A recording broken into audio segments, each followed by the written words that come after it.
안녕하십니까. 오늘도 전현수 박사의 사마타와 윗바사나 수행에서 120쪽 마음을 하나로 모으면 힘이 생겨난다 읽어보겠습니다. 사마타 수행은 두 가지 면에서 마음을 훈련하는 길이다. 하나는 내려놓는 훈련이다. 사마타 수행은 마음을 한 대상에 모으는 것이기 때문에 마음이 사마타 수행의 대상이 아닌 다른 것에 가 있으면 사마타 수행의 대상으로 돌려놓아야 한다. 그러기 위해서는 다른 대상으로 가 있는 마음이 그 대상을 내려놓아야 한다. 사마타 수행에서 이 과정을 끊임없이 반복하면서 내려놓는 훈련이 자연스럽게 이루어진다. 이 훈련이 잘 되어 있으면 내게 해로운 대상이나 내가 원치 않는 대상에 마음이 가 있을 때 쉽게 내려놓고 돌아올 수 있다. 그 영향에서 쉽게 벗어날 수 있다. 그리하여 세상 어떤 것도 나를 괴롭힐 수 없다. 괴로움은 마음이 어떤 대상에 가서 그 대상의 영향을 받아 일어나는데 바로 그 대상으로부터 언제라도 마음을 걷어들일 수 있기 때문에 괴로움이 발을 붙일 수 없다. 따라서 사마타 수행을 하면 괴로움 없이 살 수 있다. 또 하나는 집중하는 훈련이다. 마음이 한 대상에 집중되면 굉장한 힘이 생겨난다. 창문을 통해 들어오는 햇빛으로는 종이를 태울 수 없지만 볼록 렌즈를 통해 한 점으로 모인 햇빛은 종이를 태울 수 있듯이 하나로 모인 마음은 굉장한 힘을 발휘한다. 선정이나 강한 집중 상태에서 경험한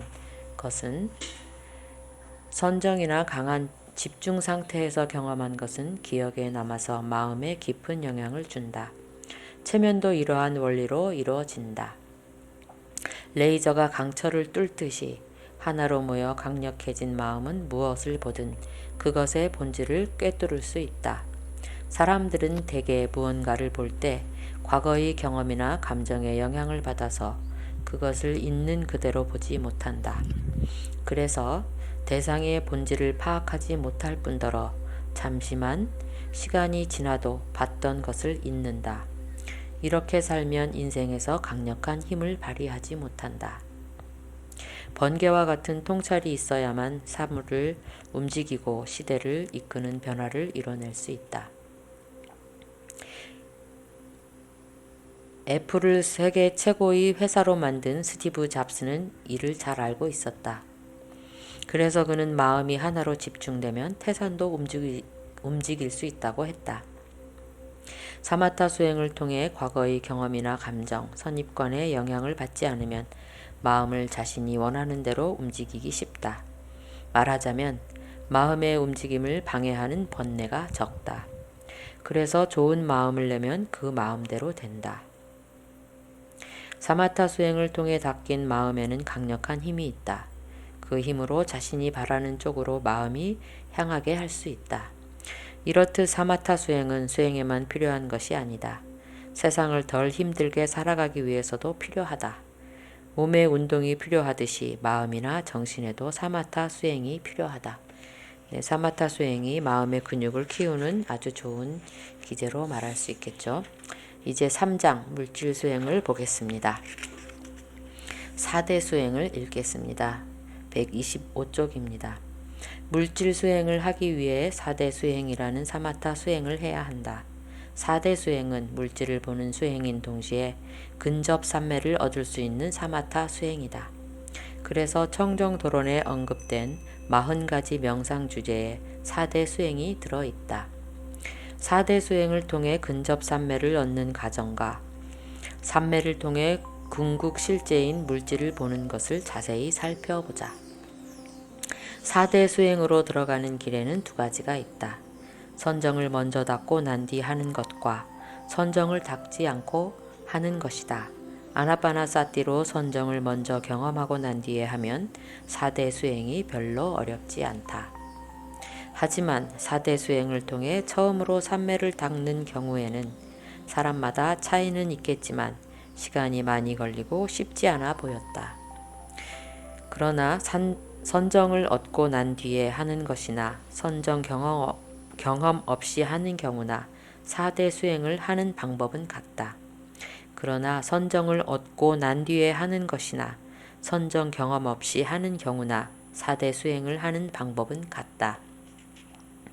나는 아나빠나사티, 몸의 32부분에 대한 마음 챙김, 가시나 수행을 한 후에 사대 수행을 했기 때문에 사대 수행을 시작하기 전에 항상 아나빠티 사티와 가시나 수행을 통한 초선정, 이선정, 삼선정, 사선정을 차례차례 했다. 가시나 수행을 통한 사선정에서 나와 선정 요소를 점검한 후에 몸의 32부분에 대한 마음 챙김을 하면서 사대 수행에 들어갔다. 몸의 32부분에서 사대를 식별하는 식으로 사대 수행을 했다. 처음에는 사대를 식별하는 훈련을 했다. 사대는 지수화풍이다.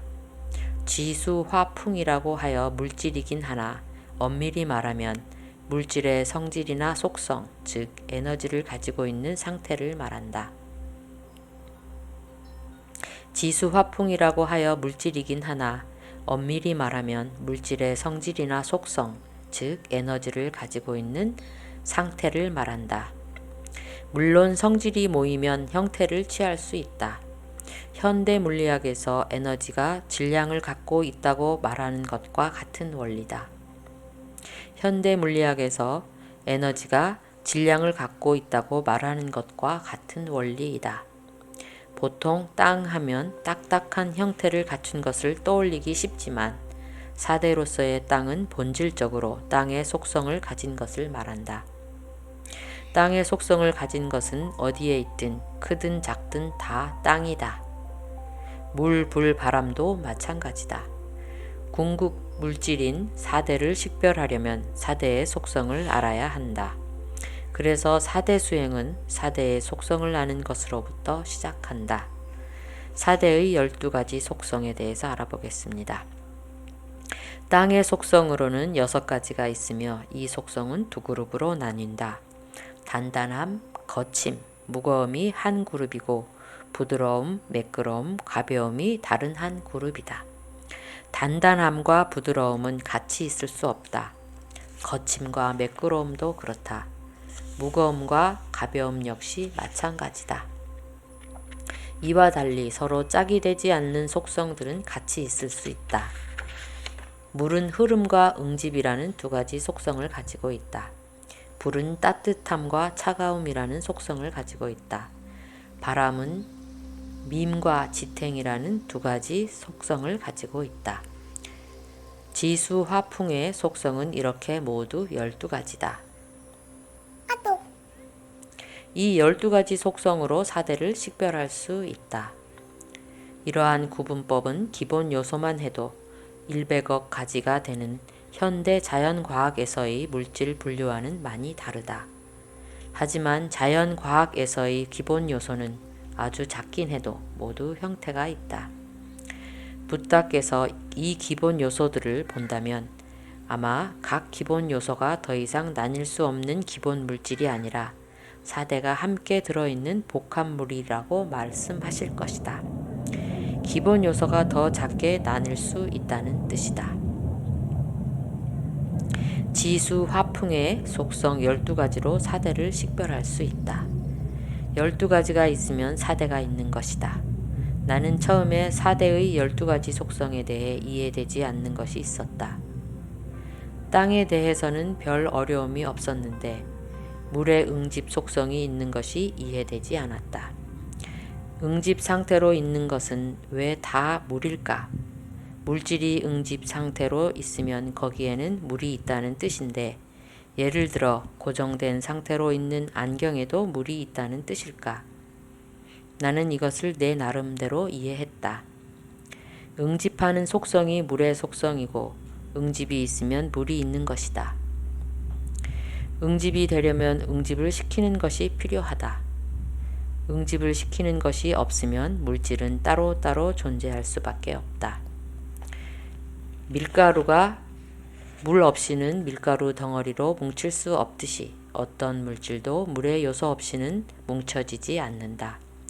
이렇게 응집시키는 힘을 붓다는 물로 보았다. 이렇게 응집시키는 힘을 붓다는 물로 보았다. 뭉쳐있는 뭔가가 있으면 거기에는 물이 있다고 본 것이다. 그리고 흐르는 것도 물로 보았다. 물질이 있으면 흐름이나 응집이 항상 있다. 물질 속의 물의 요소에 의해 그렇게 되는 것이다. 불의 속성으로 따뜻함이 있는 것은 이해가 되지만 차가움을 불의 속성으로 보는 것은 이해되지 않는 것이었다. 따뜻함이 없는데 왜 불이 있다고 보았을까? 이것도 내 나름대로 이해했다. 세상에 존재하는 것에는 항상 따뜻함과 차가움이 있다. 불의 요소가 있을 때는 따뜻함이 있고 그것이 다른 곳으로 이동하면 차가워진다. 그래서 따뜻하고 차가운 것은 불로 인한 현상이다. 따뜻함과 차가움은 물질이 있는 한 언제나 있다. 따뜻함과 차가움은 물질이 있는 한 언제나 있다. 그것을 붓다는 불의 요소로 설명한 것이다. 바람의 경우에도 많은 이해가 되는데 바람의 경우에도 밀문 이해가 되는데 지탱을 바람의 속성에 넣은 것은 이해되지 않았다. 지탱은 물질이 어떤 상태를 지속할 때 일어난다. 어떤 자세로 계속 있는 것이 지탱이다. 그것을 붓다는 왜 지탱에 넣었을까? 지탱에도 힘이 필요하기 때문이다. 지탱이 될 때는 지탱을 가져오는 여러 가지 힘이 작용한다. 예를 들어 힘이 없는 환자는 가만히 앉아 있을 수 없다. 어떤 방향으로든 작용하는 힘과 반대되는 힘이 같이 작용해야 어떤 자세를 유지할 수 있기 때문이다. 그때 여러 방향으로 밈이 일어난다고 볼 수 있다. 그래서 지탱은 다양한 밀미의 결과로 볼 수 있다. 그래서 밀어냄이 방향의 속성이듯이 지탱도 바람의 속성이다. 이렇게 보면 사대는 물질 현상을 잘 설명한다. 사대를 가지고 설명이 되지 않는 물질 현상은 없다. 물질 현상은 항상 두 가지로 분류하죠. 우리가 흔히 분류하는 부정적인 면과 긍정적인 면. 단어를 그렇게 썼지만 무슨 뜻인지 잘 아실 것입니다.